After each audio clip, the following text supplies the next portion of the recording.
Señor, gracias porque nos das este día la oportunidad una vez más de venir a tu palabra. Abre, Señor, nuestro corazón para que podamos recibir de ti aquello que tú ya has establecido para el día de hoy, que podamos escuchar. En el nombre de Jesús te pedimos esto, Señor. Amén.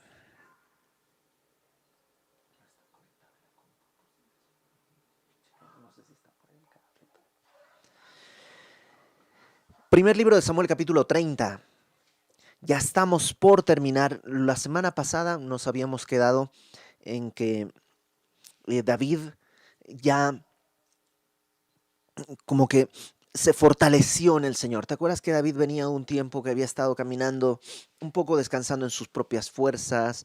Había estado caminando, haciendo unas incursiones y unas incursiones terriblemente pues sanguinarias, matando a todos. Em, Termina siendo casi el guardaespaldas del rey. em, y del rey, ahí se me fue el nombre. Mm, Oh, se me fue el nombre del rey filisteo. Oh, ¿dónde está? Eh, el rey de Gat. Pero. Se me fue el nombre. Aquis, exacto. Aquí está. Había sido el guardaespaldas del rey de Aquis y se lo llevó incluso a la guerra, pero no lo dejó. Dios lo cuidó de entrar en la batalla. Pero regresando a su casa, la ciudad de Ziklag, eh, pues resulta que los moabitas tomaron a todos sus hijos, sus esposas, sus cosas, sus familias y se lo llevaron. Y dice en el versículo 6 del capítulo 30 que David se angustió mucho porque el pueblo incluso estaba hablando de apedrearlo, pues todo el pueblo estaba en amargura de alma. Bien, claro, estaban ya totalmente endurecidos después de tantas pues atrocidades que habían cometido. El corazón de todo su ejército estaba endurecido y eh, cada uno estaba en amargura de alma por sus hijos, por sus hijas, pero aquí está la gran diferencia. David se fortaleció en Jehová su Dios. Y hablábamos la semana pasada que probablemente recordó las palabras de Dios, recordó las promesas de Dios. Y después de casi un año y 4 meses, más o menos, tal vez un poquito más, de no consultar a Dios, lo que hace David, versículo 7, que es donde vamos a empezar el día de hoy, dijo David al sacerdote Abiatar, hijo de Ahimelech, yo te ruego que me acerques el efod. Y Abiatar acercó el efod a David. Y David consultó a Jehová. Casi un año y medio después, David decide hacer lo que debió haber hecho desde el principio. Tenía un sacerdote con un efod. El efod era una especie de pectoral que, si tú recuerdas, contenía estas dos piedras, el Urim y el Tumim, que no se sabe el día de hoy cómo funcionaban, pero permitían discernir la voluntad de Dios. Un año y medio después. Y a veces nos parecemos nosotros, por lo menos yo me puedo parecer mucho, vivir mucho tiempo en lo que yo creo que está bien, incluso ni siquiera inmoralmente, pero en mi propia sabiduría. Y no tengo un Urim y un Tumim, pero tengo mi Biblia que es mejor. Tengo el Espíritu Santo. Y, pero lo importante es que no importa cuánto tiempo ha pasado, al final fue con, fue con Dios. Y David es un hombre de guerra. De hecho, vienen de casi enfrentar a los filisteos con los israelitas. Es un hombre de guerra. Y le acaban de robar a la familia, la esposa, la otra esposa, los hijos, las cosas. David pudo haber dicho, ok, pues vamos a ver, ¿cómo es la frase? ¿De qué cuero salen más correas? Pues a ver, y armar a sus hombres y vamos a la batalla. Pero en vez de hacer eso, que es lo que él consideraría hacer, consulta a Jehová. No le dice, Dios, fortalécenos, vamos a ir a pelear, tú encárgate de que estemos bien. No le dice a Dios lo que tiene que hacer, sino le consulta. que es algo que también yo tengo que aprender mucho, porque muchas de mis oraciones son, Señor, dame esto, Señor, haz aquello, Señor, cuando en realidad lo que tengo que hacer es consultar más que ordenarle a Dios lo que tiene que hacer. Entonces, David consultó a Jehová y estas son las cosas que le preguntó. ¿Perseguiré a estos merodeadores? ¿Los podré alcanzar? Y él le dijo, síguelos. No sabemos cómo vino la respuesta. Probablemente la primera pregunta fue, ¿los persigo? Y sacaron la piedrita blanca que tal vez quería decir sí, ¿no? Ok. La segunda pregunta era, ¿los podré alcanzar? Porque una cosa es que los persiga, pero pues no los puedo alcanzar, ¿no? ¿Los podré alcanzar? Y Dios contesta, sí.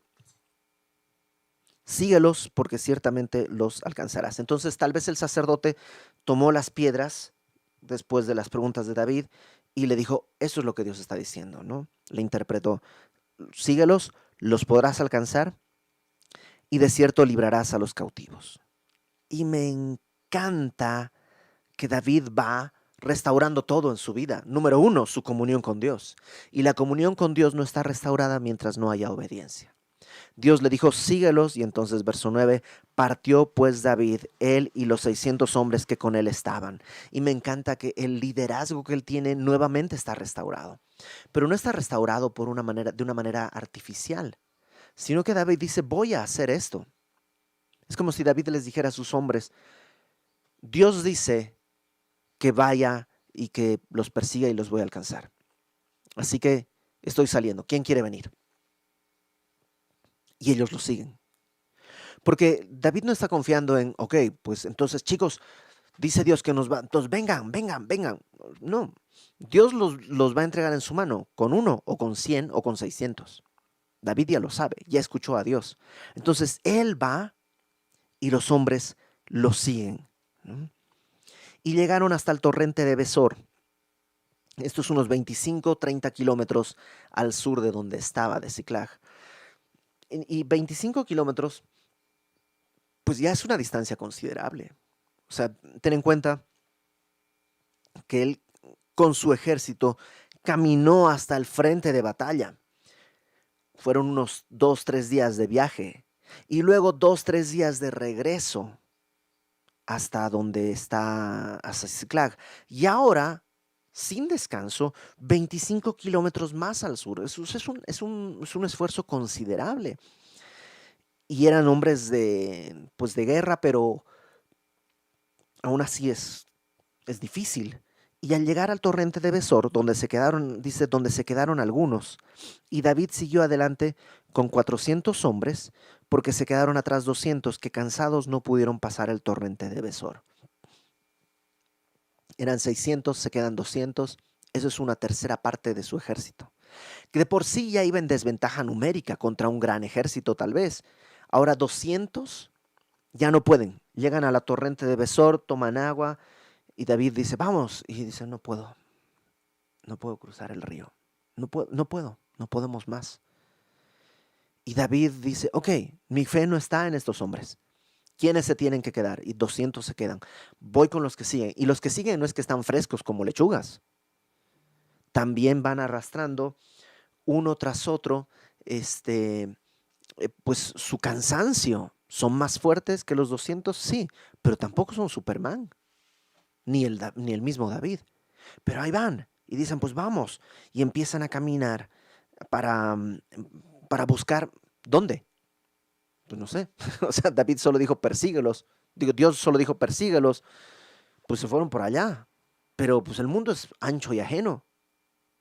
Pues confío en Dios. No va caminando, no va esperando que Dios le diga cómo hacerlo, sino simplemente va haciendo lo que Dios ya le ha pedido. Y verso 14, cuando tú obedeces, sucede que, decía un amigo, cuando obedeces las cosas suceden como por arte de Biblia, ¿no? Verso 14, y hallaron en el campo a un hombre egipcio, el cual trajeron a David.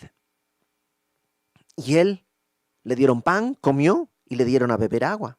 Le dieron también un pedazo de masa de higos secos y 2 racimos de pasas. O sea, encontraron a un hombre, quién sabe si lo encontraron en el piso, gimiendo. Porque si te fijas en el versículo 12, dice, luego que comió y volvió en él su espíritu, porque no había comido pan ni bebido agua en 3 días y 3 noches. O sea, llevaba 3 días y 3 noches botado ahí. Pero fíjate cómo ha cambiado el corazón de David. Porque David podía haber dicho, ¿y quién podría criticarlo? David podía haber dicho, mi mujer, mis esposas, mis hijos, las esposas de estos hombres, no podemos perder el tiempo, este hombre se está muriendo, pues ya está casi muerto, mi esposa está viva, no podemos detenernos aquí. Pero se detiene y dicen, este hombre está mal. Y traen pan, agua, masa, un poco de higos secos. Y no es que ellos están en su casa, ellos también van con provisiones medidas y las van a necesitar porque tienen una pelea enfrente. Pero hay una oportunidad de hacer misericordia. Qué distinto este David al otro que no dejaba nadie vivo, ¿te acuerdas? Ahora está teniendo misericordia, está viendo más allá de sí mismo. Y es un egipcio, no es que es uno de su pueblo o algo así, es un egipcio. Y David le dijo, o sea, David está ahí con este hombre. No es como que le dice, a ver, tú, dale algo de comer, los demás sigan conmigo, rápido. No, David se detiene y le dice, ¿de quién eres tú? ¿De dónde eres? Simplemente se interesa por él. Y respondió el joven egipcio, yo soy siervo de una malecita. Y a lo mejor David dice, ¿de quién? De una malecita. ¿Ok? Los amalecitas son los que se llevaron a nuestras familias. Y me dejó mi amo hoy hace 3 días porque estaba enfermo. ¿Te imaginas ese pobre hombre? El amo dijo, pues, si está enfermo, pues ahí bótenlo, que se muera, total, ya que no consuma ni de recursos, ni agua, ni nada, de ahí bótenlo, vamos nosotros. Verso 14, hicimos una incursión a la parte del Negev que es de los Cereteos y de Judá, y al Negev de Caleb, y pusimos fuego a Siclag. Y David tal vez piensa, ok, este es uno de los que estuvieron en mi casa. Y le dijo David, ¿me llevarías tú a esa tropa? Y el hombre contestó, júrame por Dios que no me matarás, ni me entregarás en mano de mi amo, y yo te llevaré a esa gente. Lo más curioso, o sea, no es curioso que David le diga, pues ok, llévame. No es curioso que este hombre diga, solo si me prometes que no me vas a matar, porque me estás llevando con mi amo, el que me dejó a morir. Entonces, si me ve vivo, tal vez va a decir, sigue siendo mi esclavo. Si me considera muerto, pues ni me va a buscar, puedo encontrar una nueva vida. Eso no es raro que haya sucedido. ¿Sabes qué es lo raro? Que le diga, júrame por Dios. En hebreo es la palabra Elohim. O sea, es el término que se refiere a Dios, ¿no? Porque Dios no se llama Dios. Dios es como la declaración de su ser, quién es, ¿no? No se llama Dios.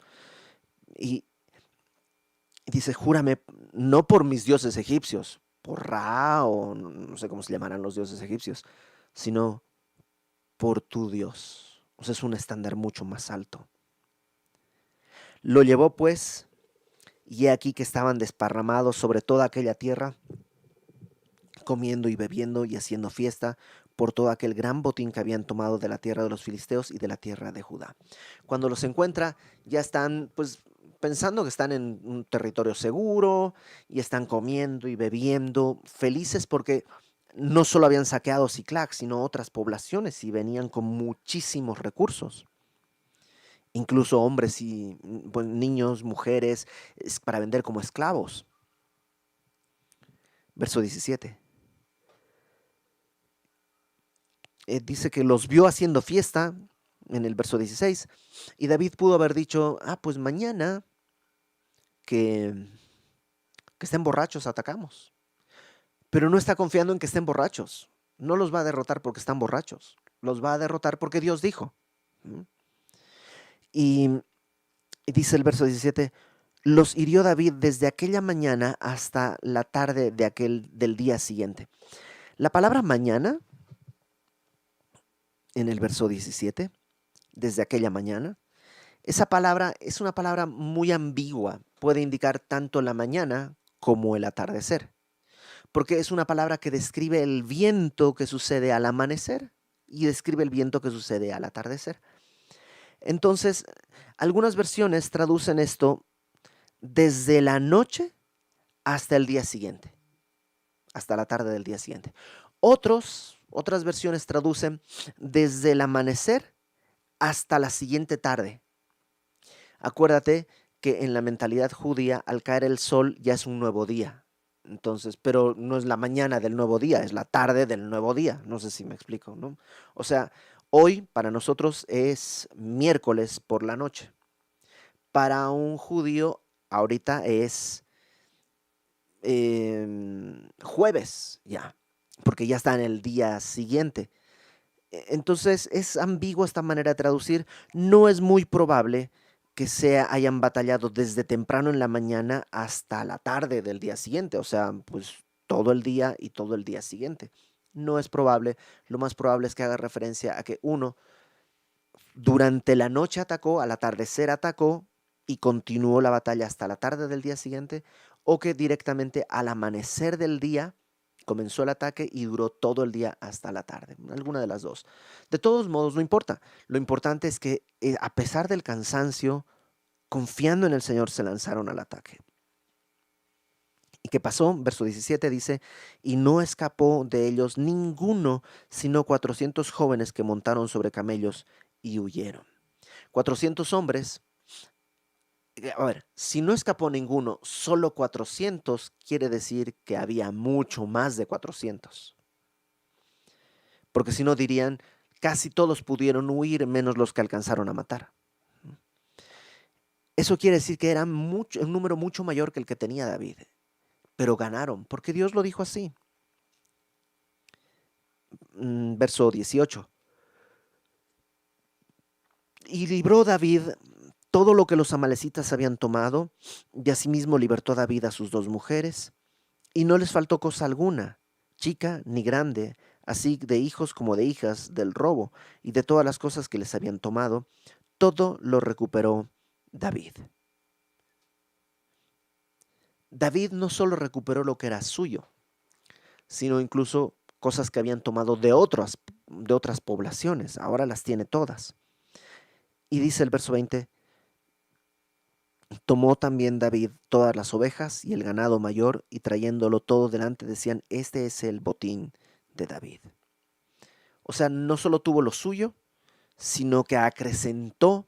Lo suyo es pues lo que le pertenecía. El botín es todo lo que se conquista en una guerra y que ahora te pertenece. Entonces, tuvo muchísimo David. Dice David Guzik que esta es una escena claramente en la que David está prefigurando lo que va a ser Cristo. Porque el pecado ha robado todo en nosotros, ha robado nuestra familia, ha robado nuestros recursos, ha robado todo. Pero el rey, no el rey David, sino Jesús, nuestro Dios y Señor, Él se esforzó por ir y conseguir lo que estaba robado. Fue y buscó lo que estaba perdido. Y nada de lo que es suyo se quedó perdido. Todo lo recuperó, lo libertó. De hecho, es interesante porque dice en el versículo 18 que libró David todo lo que estaba ahí. Y sí, yo leo esto y digo, Dios hizo esto. Dios me libró. Y todo lo que era mío ha sido librado con él. Verso 21. Y vino David a los 200 hombres que habían quedado cansados, que ya están descansando, ¿no? Ya tomaron agua, durmieron, pero los había dejado porque no podían seguir a David, a los cuales se habían hecho quedar en el torrente de Besor. Y ellos salieron a recibir a David y el pueblo que con él estaba. ¿Te imaginas? Están ellos esperando a David y de pronto ven que se acerca alguien, pero son muchos, porque ahora son los 400 que habían ido, más sus esposas, más sus hijos, más las 200 esposas de los que se quedaron. Entonces vienen caminando muchísimos más. Y empiezan a ver y empiezan a reconocer rostros y corren. Pues es una gran noticia, regresaron con algo. Hasta que se dan cuenta que regresaron con todo. Salieron a recibir y al pueblo que con él estaba. Y cuando David llegó a la gente, les saludó con paz. O sea, David llegó y les decía, qué bueno que, o sea, no les dijo, aquí están los flojos, los que no fueron a pelear, sino que los recibió con paz y les dijo, aquí están sus esposas, sus hijos, busquen lo suyo. Pero, verso 22, todos los malos y perversos de entre los que habían ido con David respondieron y dijeron, no, porque no fueron con nosotros, no les daremos del botín que hemos quitado, sino a cada uno su mujer y sus hijos, que los tomen y se vayan. Pero de las ganancias, no, eso es nuestro. Sabes, la Biblia les define a estos hombres como malos y perversos. Su corazón se había endurecido. Y ahora no podían ver ni siquiera por los bienes de sus hermanos. Dijeron, no, sus esposas y agradezcan que se las traemos, porque estos no hicieron nada. Fíjate la respuesta de David, verso 23. Y David dijo, no hagáis eso, hermanos míos, de lo que nos ha dado Jehová. O sea, no consideren que ustedes ganaron esto. Estos 200 no lo ganaron, nosotros lo peleamos y lo ganamos. No, no consideren eso. Dios nos lo ha dado. Quien nos ha guardado y ha entregado en nuestra mano a los merodeadores que vinieron contra nosotros. O sea, no hagan esto, no se enorgullezcan. Verso 24. ¿Y quién nos escuchará en este caso? Otra forma de traducir esto es, ¿quién les va a hacer caso a ustedes? ¿Quién los va a tomar en serio en este asunto? ¿Quién va a decir, sí, solo denle a sus mujeres? No, porque conforme a la parte del que desciende a la batalla, así ha de ser la parte del que queda con el bagaje. Les tocará parte igual. Desde aquel día en adelante fue esto por ley y ordenanza en Israel hasta hoy. Nada más como detalle, esto ya estaba en la ley. En Números, capítulo 31, Números 31, versículo 27. Números 31, 27 dice, y partirás por mitades el botín entre los que pelearon, los que salieron a la guerra y toda la congregación. O sea, entre los que pelearon y los que no fueron, había que repartir el botín. Me encanta cómo Dios está restaurando todo en la mente de David. Primero, buscar a Dios. Ah, sí, es cierto, tengo que buscar a Dios. Aquí es el sacerdote, tiene el efod. ¿Por qué no lo he buscado? Tráeme el efod. Dos, obediencia a Dios, confianza en Dios, fe en Dios. Tres, misericordia al prójimo. Cuando toma este egipcio, ¿verdad? Cuatro, este, em, eso, ¿no? De fe para obedecer. Dijiste que nos los ibas a entregar y se lanzaron al ataque y tuvieron todo. Y ahora, justicia. No puede ser que se queden unos, no es justo. Lo justo es que se repartan. Pero ¿por qué va a ser justo si ellos no hicieron nada? Cuidaron todo el equipaje. A partir de aquí la caminata fue más fácil porque ellos estaban cuidando todo lo nuestro. Dice el pastor John Corson que este mismo principio aplica en cuanto a los misioneros. Probablemente algunos de nosotros no tenemos la capacidad de ir a, no sé, donde tú digas, ¿no? Desde Medio Oriente a la sierra, aquí en México, al campo. Tal vez no tenemos la capacidad y tal vez no tenemos el llamado de ir como misioneros. Pero ¿sabes qué podemos hacer? Orar por ellos. Orar por ellos y cuidar aquí sus cosas. Puede ser sus familias, cuidar su nombre, apoyarles económicamente a los misioneros. Porque la recompensa será igual para ellos que para los que nos quedamos y estuvimos orando. ¿Mm? Qué bonito pensar eso, porque nos anima no por la recompensa, sino que Dios considera valioso también el quedarte a orar. A lo mejor tú dices, yo no soy tan valiente como para ir y predicar en la sierra, pero eres tan valiente como para ponerte de rodillas y orar. Yo creo que sí. Yo creo que eso sí podemos hacer. Versículo 26. Cuando David llegó a Ziklag, envió del botín, ¿te acuerdas que gran parte del botín era suyo? Él dijo, esto es el botín, ¿no? Esto es el botín de David.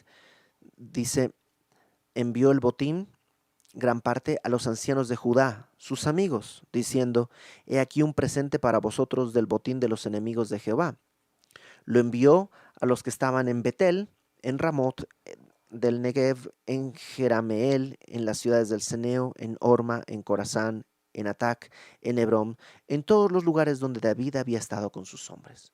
Entonces retribuye todo lo que le han dado, toda la bendición que le ha recibido de ellos, ahora la retribuye compartiendo de este gran botín que él no conquistó, sino que Dios en su buena gracia le permitió recuperar e incrementar. Vemos un David completamente distinto. Un David que no es el centro del universo, un David que está pensando en los demás, el David que normalmente era. Ok, ¿qué creo que tenemos que entender de esta porción? Que Dios, número uno, no podemos ir sin considerar esto. Dios perdona. David estuvo 1 año y medio sin buscar a Dios y en cuanto le busca, Dios contesta. A veces pensamos que tenemos que, mm, no sé, como que hacer méritos para que Dios nos escuche. A veces pareciera que tenemos que mm, convencer a Dios de que nos preste atención. Señor, por favor, por favor, por favor, por favor, por favor. Y a ver si se digna a atendernos. Pero, pero Dios ya está dispuesto. ¿El pecado hace una brecha entre Dios y nosotros? Sí, pero el pecado nunca lo puso Él. Él no se ha agravado su mano, no se ha cortado su mano, sigue extendida. Y creo que es lo primero que tenemos que entender. Porque a lo mejor tú sí llevas 1 año y medio sin abrir tu Biblia, sin consultar a Dios, tratando de vivir de tu manera. A lo mejor no inmoralmente, a lo mejor sí. Has caminado tan en tu sabiduría que estás hundido en el lodo. A lo mejor sí. Pero Dios está diciendo, aquí estoy. Extiende tu mano. Y vas a ver cómo Dios restaura, o sea, tu entendimiento. O sea, qué locura estar pensando. A lo mejor David pensaba, ¿por qué me dediqué a matar gente? Hombres, mujeres, niños. ¿Qué gané? O sea, ¿cuál era el plan? Y su mente restaurada, buscar a Dios, hacer misericordia, confiar en Él, perseverar en lo que Dios me ha dicho, llevar hasta el final, buscar la justicia. Dios quiere hacer eso. ¿Te imaginas si todos los seres, todas las personas en México, por lo menos, o en tu país donde tú vivas, todas las personas estuvieran pensando así? Hay que buscar la justicia, hay que buscar obedecer a Dios. ¿Sería otro país? Pues sí, sería el paraíso. Es ahí donde Dios quiere llevarnos. Así que si el día de hoy tú sabes que has estado lejos, es un solo paso de regreso. Santiago dice, acercaos a Dios y Él se acercará a vosotros.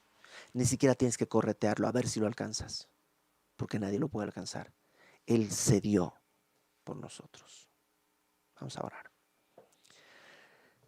Señor, gracias, porque tú no haces difícil el volver a ti. Perdóname, Señor, si alguno de mis hermanos ha estado viviendo apartado, buscando obtener las cosas y vivir y tomar decisiones en nuestra propia sabiduría en vez de acudir a ti. Que podamos el día de hoy regresar y que nuestro entendimiento sea renovado. Que sea así, Señor, para tu gloria. En el nombre de Jesús. Amén.